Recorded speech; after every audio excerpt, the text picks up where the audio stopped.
A Chinese businessman was shot dead and one of his employees shot and injured by assailants who went to rob his establishment in Waterworks, Westmoreland on Sunday afternoon. The identity of the deceased has not yet been released. Crime scene investigators are currently at the scene of the deadly attack.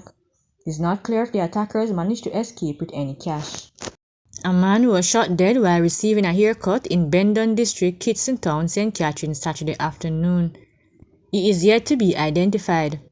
The man is of a bleach brown complexion, about 5 feet 8 inches in height, slim built and clad in white merino, light blue jeans pants, black socks and a pair of brown Clarks.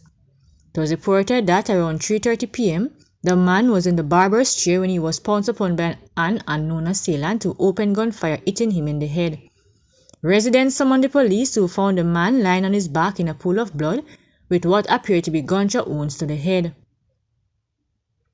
He was taken to Spanish Town Hospital where doctors pronounced him dead. No motive has yet been established for the attack, the police said.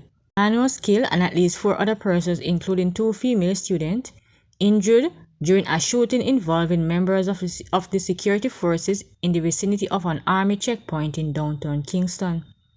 The incident happened along Oxford and Beeston Street at approximately 11 p.m. The Independent Commission of Investigation says it has launched an investigation. INDECOM, which is the state oversight body for the security forces, said members of the JDF and the JCF confirmed that they fired shots in response to being shot at by men traveling on motorcycles, according to a statement issued Saturday.